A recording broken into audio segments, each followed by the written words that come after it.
Gremlins is a movie about loud, chaotic creatures who destroy property and keep multiplying. Coincidentally, that's also what the host commented after my family left the Airbnb. I'm Bobby Reelz from the Movie Crashers, and this is How to Beat the Cursed Furbies with Felony Energy from Gremlins with skunk-drunk Uncle Logic. The movie opens in Chinatown, where Inventor Dad is doing what every American visionary does before Christmas, trying to flip useless junk into rent money. He wanders into a dusty curiosity shop and pitches the shop owner his latest invention, a Swiss Army knife bathroom gadget that tries to brush your teeth, cut your nails, and guarantee you never have a girlfriend. In the middle of his pitch, Dad hears a weird giggle from the back room, the kind of sound that tells you this place either sells magic or is one health inspection away from closure. He lifts a cloth and finds a tiny furry creature that looks like what comes out when you finally muster the courage to clean the bathtub drain. Dad immediately wants to buy it, but the shop owner says no, at any price, which should have been the end of the conversation, and also the beginning of Dad leaving. Outside, however, the shop owner's grandson does what the American economy quietly pressures immigrants to do: betray thousands of years of tradition for quick cash. He secretly sells the creature, which, by the way, is called a Mogwai, and hands Inventor Dad 3 rules that sound less like pet care and more like terms of service. Keep it away from light, don't get it wet, and never feed it after midnight, which is basically the same rule set an Ozempic model lives by. Cut to the local nice guy and his dog, both unable to start their car. This immediately summons a neighbor who sees the problem as the car being foreign, while the real problem is that it's December. But after getting his morning dose of Facebook opinions, the local nice guy is finally ready to walk to work, the bank. He sneaks the dog under his desk and immediately gets coerced into signing a petition about God knows what by the coworker he's got a crush on. Then some rich lady storms through town carrying a plastic snowman head, like she's about to record a threat message to Santa. She marches into the bank and demands that the local nice guy's dog be put down for breaking her decoration, because nothing says Christmas spirit like animal euthanasia. But the dog launches itself across the counter and attacks the soulless lady, low-key proving the lady had a point. That night, we're back at the house where it becomes clear the local nice guy lives with his parent, which, considering that in the 80s rent was free and houses cost a hug, was purely a lifestyle choice. Then Inventor Dad finally comes home from his trip and announces that he's got a Christmas gift that has to be opened immediately. The gift, purchased specifically for their fully adult son who works at a bank, turns out to be a mythical Chinese creature they call Gizmo, and question nothing about its origin ever again. But Dad forgets to relay the 3 important rules everyone must follow when keeping Gizmo as a pet: no water, no food after midnight, and no light. So when Mom decides to take a photo, the flash nearly unalives the thing before anyone even has a chance to get properly attached to it. All because what the Inventor Dad should have gifted his adult son for Christmas was a deadline.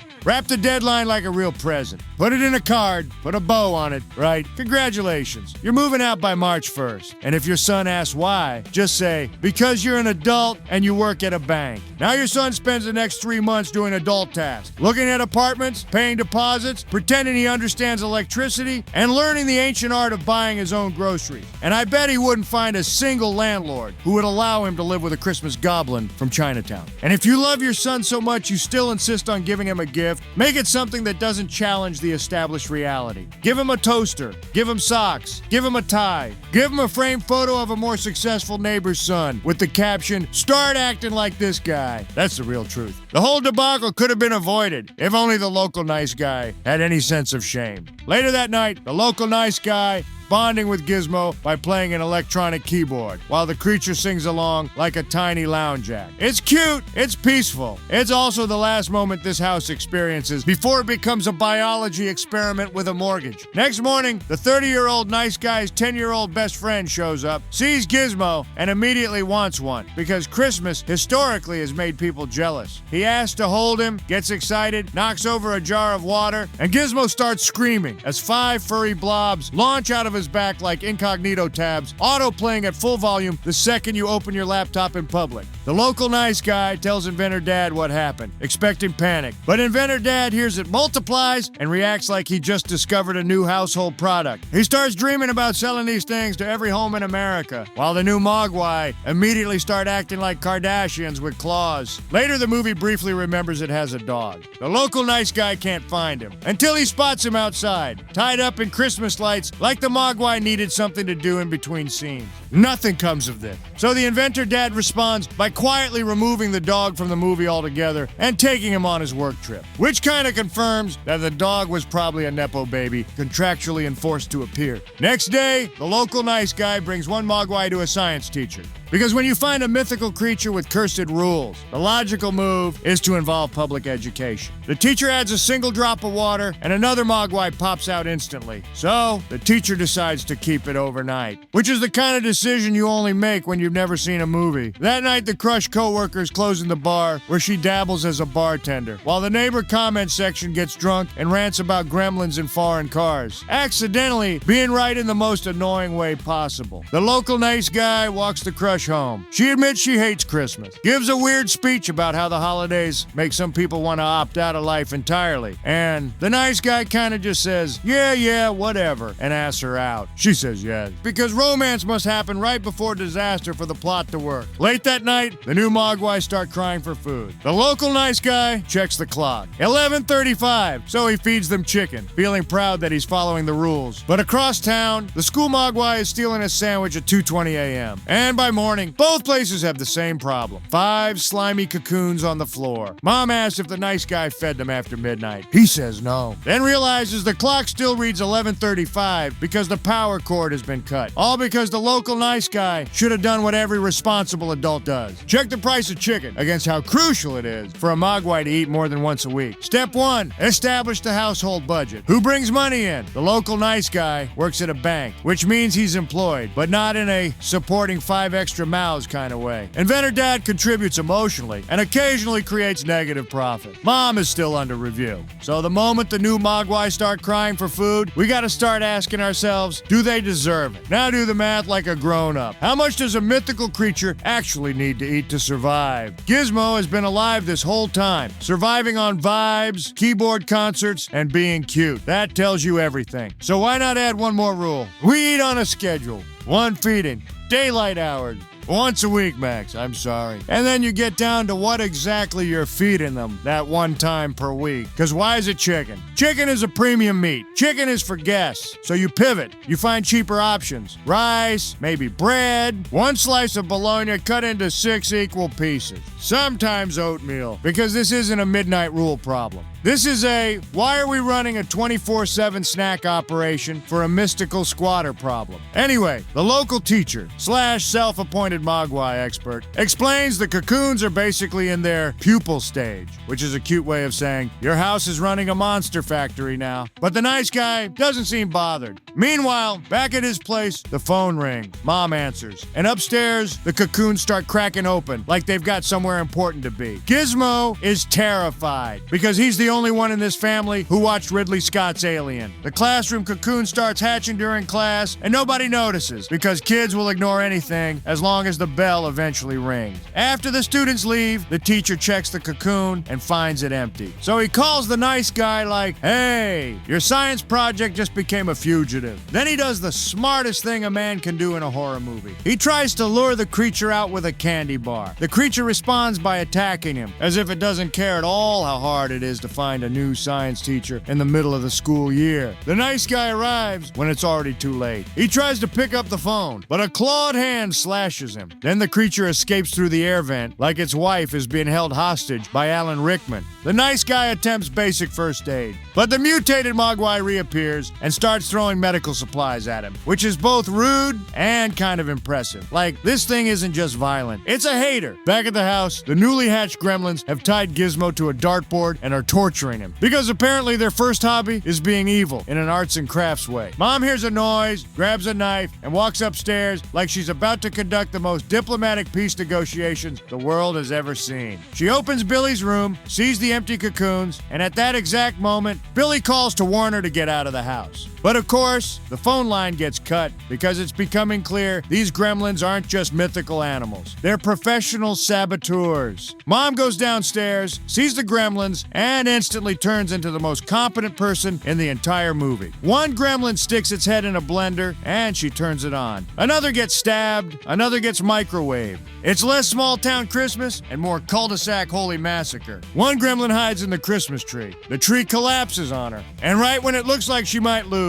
Billy walks in and knocks the gremlin into the fire. But one more mythical insurgent, the one that clearly thinks he's in charge, escapes through the window. The nice guy takes Mom to the doctor, rescues Gizmo, and goes hunting for Stripe. He follows footprints in the snow and finds him at the YMCA, which is like taking Dracula to a blood drive. The nice guy tries to stop Stripe, but Stripe shoves past him and jumps straight into the swimming pool. The water starts bubbling, glowing green, and the Mogwai start multiplying like mosquitoes the second you say it's not that bad. And from that pool, hundreds of gremlins emerge, instantly turning this from a household-made mistake into the town is finished. The nice guy, meanwhile, decides to simply run away. But once a problem starts multiplying faster than anyone can stop it, the real human response isn't running away, it's normalizing it. The moment hundreds of gremlins come out of the pool, this stops being an emergency and becomes a new normal. Nobody says we need to stop this. They say things like, okay, so downtown is kind of off limits now, and maybe avoid the YMCA for a bit. Then comes routine. You learn which streets are loud, which hours are unsafe, which buildings are not worth it anymore. People stop asking why there are gremlins and start asking practical questions, like, are they aggressive before or after midnight? Is it legal to remove them from your property? And most importantly, how does their presence affect rent? And finally, you adjust the language. Nobody says the town is overrun by monsters. They say, we're experiencing some challenges. Nobody says hundreds of multiplying creatures. They say, there's been a noticeable increase in activity. Gremlin smashing storefronts becomes isolated incident. Entire streets on fire become areas to avoid after dark. And by the end of the week, getting dragged into an alley by a shrieking goblin is just described as cultural misunderstanding. Once a disaster becomes a vibe, it's permanent. At that point, you don't look for a solution. You just keep voting for whoever explains it in the most comforting way. So the local nice guy does the responsible thing and goes to the police, which is how you know it's not going to work. He tries to explain that the town is being overrun by multiplying monsters, and the cops react the way all institutions react to new information, by assuming the speaker is tired, confused, or annoying. So the nice guy pulls out Gizmo, a living, breathing, mythical creature, to prove he's not crazy. The cops look at it, nod politely, and continue doing absolutely nothing. Because if there's one thing authority hates, it's being asked to update its understanding of reality. Meanwhile, the gremlins move down the street like they're about to organize the most peaceful protest the world has ever seen, according to the news coverage. Over at the drunk neighbor's house, the drunk neighbor is sober and watching TV when the signal goes snowy. The universal sign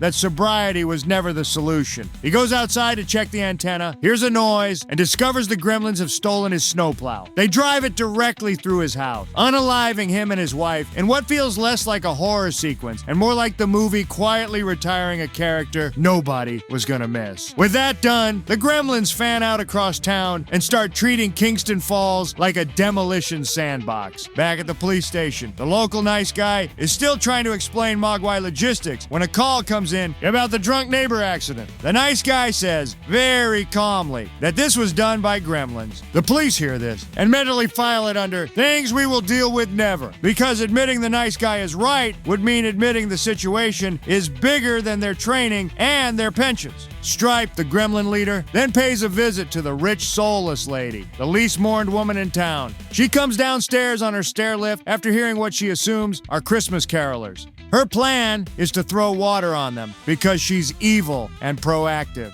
But turns out it's gremlins. She locks the door and flees back to her stair lift, screaming. But Stripe has rewired the controls. The chair launches up the stairs, out the window, and sends her flying through the night like a festive piece of property damage. The police finally witness this, along with several other gremlin-related incidents. They panic and drive off, only to discover the brake line has been cut. So the squad car crashes, officially ending law enforcement's participation in this movie. Billy gets into his car, the same car that never worked before, and it starts immediately. Because this is the part of the movie where the universe decides he's suffered enough and rewards him with basic functionality. Over at the dive bar, the gremlins have fully settled in. They're pounding beer, gambling, cheating at cards and getting caught, breakdancing, messing with the ceiling fans, and tearing the place up like it's a corporate retreat where everyone realized HR is dead. The nice guy's crushed coworker tries to light their cigarettes and notices they shrink away from her matches. So she grabs a camera and starts blasting them with flash photos. Every pop makes them recoil, and she realizes their one weakness is bright light. So she makes a break for the door, but gets blocked by a gremlin holding a gun.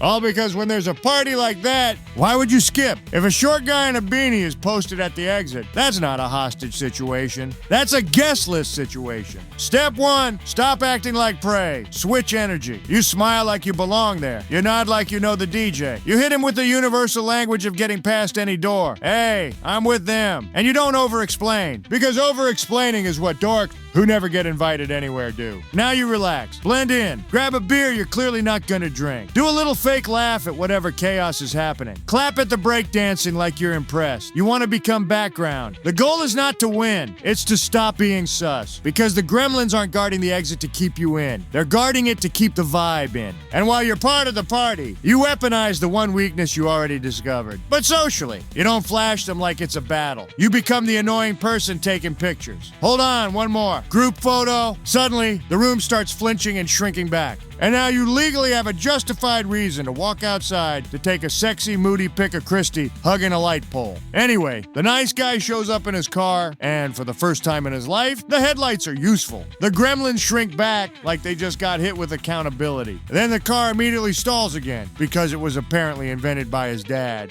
So the nice guy and the crushed coworker sprint for their lives and dive into the safest building in America, a bank. While they're hiding, the crushed coworker calmly adds this to her growing list of reasons to hate Christmas. And then she drops the most unhinged trauma story possible with the tone of someone ordering soup. When she was 9, she waited for her dad to come home. He never did. Days later, she goes to light the fireplace and finds him dead in the chimney, dressed as Santa. Turns out he tried to surprise the family, slipped, broke his neck, and died instantly. Which is how she learned Santa isn't real. And that's how girlfriends acted in the 80s, before God invented therapy. After a while, things seem quiet outside, so they leave the bank and immediately do what horror characters always do. Assume silence means safety. They step into the street like, where did the monsters go? And the nice guy correctly guesses they'll all head somewhere dark and warm, because these little demons have the survival instincts of a sock stuck between the drum and the lint trap in your dryer. They check the movie theater and find every gremlin in town packed inside like it's the opening night of a movie that isn't 3 hours long and didn't come out after 2024. They're watching Snow White and the Seven Dwarfs, cheering, laughing, fully locked in, which is honestly the scariest part. These creatures aren't just violent, they're cultured. They're having a wholesome community night in between felonies. So the nice guy and the crushed coworker sneak down to the boiler room and decide to solve the problem the American way, by burning everything to the ground. The nice guy releases gas, lights a flame, and turns the theater into a giant oven. The gremlins notice, chase them through the corridors, but the two of them make it out and lock the doors behind them just as the whole theater goes up, roasting the entire gremlin population. The Gremlins' own history books would later call it the Night of 1,000 Screams. Except Stripe already escaped, and he slips across the street into the department store, meaning the problem isn't dead. So, the heroes decide to follow him inside, while the real move was to lure him outside, stall him until sunrise, and let the planet do the work. And getting a person out of a department store is a solved problem. We do it to kids and wives every day. If Stripe is a kid shopper, you don't argue. You don't yell. You invent a limited time event.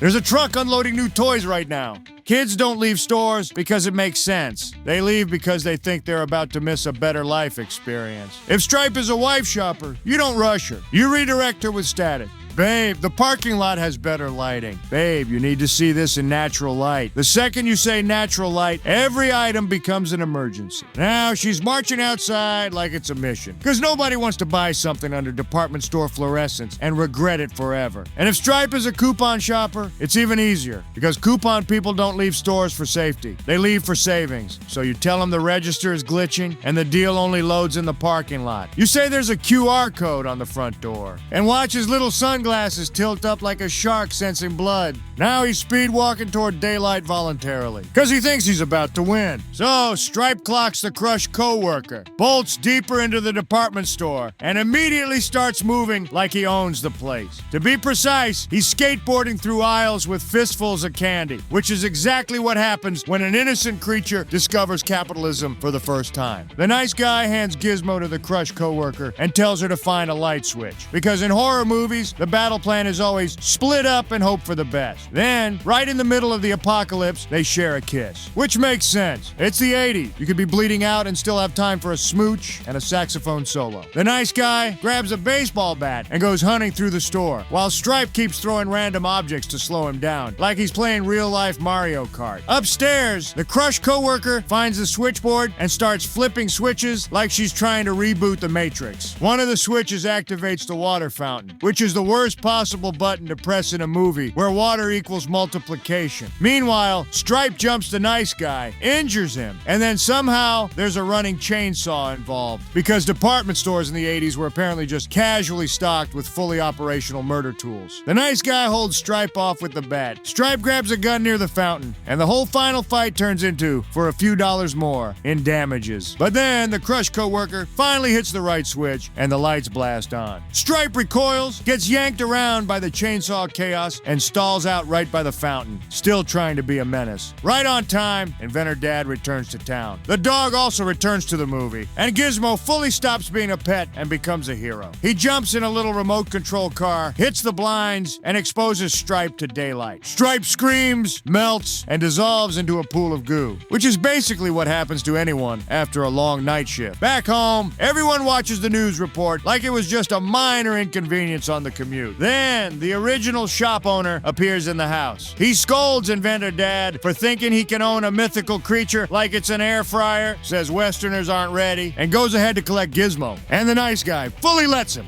All because the real solution isn't learning ancient Mogwai wisdom. It's learning modern home security. Step 1, lock your door. I know this is the 80s, when people left their homes open like it was a community center. But that's exactly why everybody in this town keeps getting cooked. If your door is unlocked on Christmas, you're not festive. You're volunteering. Step 2, enforce the no surprise visits policy. If somebody knocks, you don't just open up like you're greeting carolers. You do the responsible adult routine. Peephole, chain, question. Because the difference between holiday spirit and mythical creature repo is literally one basic boundary. And step 3, if the guy is already inside, not a problem. You don't argue with ancient wisdom. You activate Inventor Dad's real invention. Not the bathroom buddy. The one he quietly sold to Lockheed so this family could afford a whole 2-story house on one bank's salary. The Peltzer intruder removal system. One button, and the shop owner gets gently picked up by a black helicopter with no call sign. Like a problem that never officially existed. Because once you bonded with something, named it, and nearly died over it, you don't just return it. Subscribe!